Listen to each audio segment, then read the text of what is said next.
नमस्कार, आपका YouTube channel पे स्वागत है। मैं जहांगीर कश्यप। ये मेरा टेक्नोलॉजी से संबंधित यूट्यूब चैनल है और मैं यहाँ पर टेक्निकली जितनी भी बातें होती हैं, मशीनरी वगैरह, इनको मैं शेयर करता हूँ। तो आपको ये वीडियो अंत तक देखिए और समझिए कि आपका जो घर में लगने वाला जो स्प्लिट एसी है वो कैसे वर्क करता है, उसके क्या फंक्शन रहते हैं। तो मैं आपको ये पूरा बताऊंगा कि ये कैसे वर्क करता है। तो यहाँ पर मैंने छोटा सा एक डायग्राम बनाया है, ये मैंने अपने हाथों से बनाया है। और मैं आपको बता दूं कि ये एक स्प्लिट एसी का मॉड्यूल है। ये आप जो देख रहे हैं, ये आपका वॉल है जहाँ पर स्प्लिट एसी लगता है। तो ये पार्टीशन क्रिएट करता है। ये इंडोर यूनिट है और ये आउटडोर यूनिट है। ये पूरा गर्म रहता है, इसलिए मैंने इसको रेड कलर में शो किया है, और ये पूरा ठंडा रहता है, इसके लिए मैंने इसको ब्लू कलर में शो किया है। ये अपना आउटडोर यूनिट का कंप्रेसर है। आउटडोर यूनिट को हम टेक्निकली भाषा में ओडीयू पढ़ते हैं और इंडोर यूनिट को हम टेक्निकली भाषा में आईडीयू पढ़ते हैं, जिसको हम यू ऑपरेटर भी कहते हैं। अब आपको मैं ये बता दूं कि जब ये जो भी ये फंक्शन काम कर रहा है, तो उसका करंट टेम्परेचर अभी मतलब देखा जाए, जब अगर बाहर का टेम्परेचर 35 डिग्री सेल्सियस रहता है और अंदर रूम का टेम्परेचर 24 डिग्री सेल्सियस रहता है, तो ये कैसे काम करता है। तो फर्स्ट तो ये जो कंप्रेसर गैस को पंप करता है। गैस को पंप करते ही गैस का जो प्रेशर है वो बढ़ जाता है। तो वो प्रेशर बढ़ता है तो वो कितने पीएसआई तक, पीएसआई का जो फुल फॉर्म है वो प्रेशर स्क्वायर इंच है। तो ये 278, आपको मैं बता रहा हूँ, ये जो सिंबल गेज है 278 पीएसआई तक जाता है और इसका टेम्परेचर 93.3 डिग्री सेल्सियस तक रहता है।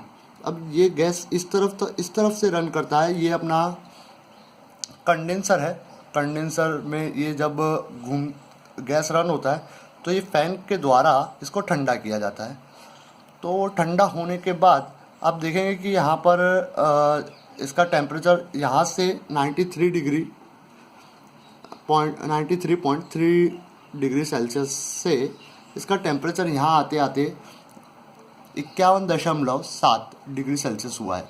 अब ये गैस इस तरह से रन करता है, लेकिन ये प्रेशर जो है वो उतना ही रहेगा। जैसे मैंने हर जगह पे बताया हुआ है कि ये प्रेशर 278 पीएसआई है, तो इतना ही रहता है। लेकिन उसका टेम्परेचर थोड़ा डाउन होता है। डाउन होने के बाद में ये जाता है यहाँ इंडोर यूनिट की तरफ। इंडोर यूनिट की तरफ यहाँ पर आते आते उसका टेम्परेचर हो जाता है, क्योंकि ये जो फ़ैन उस कंडेंसर को ठंडा कर रहा होता है। उसका थ्रो इस तरफ रहता है, ये ठंडा कर रहा होता है। और उसके बाद में जब ये यहाँ पर पहुँचता है तो इसका टेम्परेचर आप देख सकते हैं 40.5 डिग्री सेल्सियस तक हो जाता है। अब प्रेशर उसका उतना ही है, 278 पीएसआई। उसके बाद में आप सोच रहे होंगे ये क्या चीज़ है। तो ये इसको हम सिंपल लैंग्वेज में कहेंगे तो एक कैपलरी है, जो एक पतला पाइप रहता है, जहाँ से ये पाइप पतला होने की वजह से क्या ये आगे की तरफ स्प्रे होता है। जैसे यहाँ से स्प्रे होना शुरू होता है, वहाँ से अपना कूलिंग स्टार्ट हो जाता है। तो कूलिंग स्टार्ट होते ही तो उसमें गैस का जो लिक्विड फॉर्म में कन्वर्ट होता है। तो लिक्विड फॉर्म इसमें 75% रहेगा और 25% अपना वेपर रहेगा। उसके बाद में ये कूलिंग कॉइल में रन होता है इस तरह से। और आप इसमें भी टेम्परेचर देख सकते हैं, लेकिन इसका पीएसआई देखिए, वहाँ पर से आपने देखा होगा 278 पीएसआई था। यहाँ पर आप देखेंगे इसका प्रेशर डाउन हुआ है, तो ये लगभग 70 डिग्री के आसपास है, 69 डिग्री पीएसआई है। अब यहाँ पर कूलिंग कॉइल का जो टेम्परेचर है, तो कूलिंग कॉइल का टेम्परेचर हो गया 4.4 डिग्री सेल्सियस। अब ये इस तरह से रन होता है, आप देख सकते हैं। और ये कूलिंग कॉइल पूरा ठंडा रहता है और ये फ़ैन जो है वो उसको सर्कुलेट करता है। फ़ैन यहाँ से इस तरफ थ्रो करता है एयर को, तो एयर का टेम्परेचर आता है 12.8 डिग्री सेल्सियस अंदाजित। ये मतलब कुछ प्रॉपर परफेक्ट हम नहीं बता रही, ये मेरा बनाया हुआ डायग्राम है, तो इसमें 1-2 डिग्री आगे पीछे भी हो सकता है।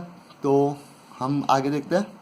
अभी आपने देखा होगा ये जो आप देख रहे हैं यहाँ पर भी 4.4 डिग्री सेल्सियस था, यहाँ पर भी 4.4 डिग्री सेल्सियस है और यहाँ पर भी। और इसका प्रेशर, इसका PSI 69-70 के आसपास जो चलता है। अब आप देख सकते हैं यहाँ आते आते इसका टेम्परेचर बढ़ गया है। क्यों? क्योंकि जो हवा है उसका टेम्परेचर है 24 डिग्री सेल्सियस और वो 24 डिग्री सेल्सियस इस कूलिंग कॉइल के टेम्परेचर को एब्जॉर्ब करता है और वही हवा जो है वो रूम में थ्रो करता है। तो उस हिसाब से इसका टेम्परेचर बढ़ना है। तो आप देख सकते हैं यहाँ आते आते इसका टेम्परेचर हो जाता है 10 डिग्री सेल्सियस। और बस यही प्रोसीजर है जो यहाँ से वापस से, ये सक्शन लाइन बोला जाता है इसको, सक्शन, यहाँ से कंप्रेसर इसको सक करता है वापस और यहाँ से कंप्रेसर वापस पंप करता है। और यही साइकिल हम अब देखेंगे कि यही साइकिल दोबारा से रोटेट होती है। तो आप देख सकते हैं, आपको मैं और भी जानकारियाँ दूंगा। आपको मेरा यूट्यूब चैनल सब्सक्राइब करना होगा और लाइक करना होगा, जिससे आने वाले भविष्य में मैं बहुत सी ऐसी चीज़ें एयर कंडीशन से संबंधित, ओवन है, वॉशिंग मशीन है और ऐसी बहुत सी चीज़ों का टेक्निकली प्रोसेस मैं आपके साथ शेयर करूंगा। तो मेरा यूट्यूब चैनल देखने के लिए धन्यवाद। Thank you.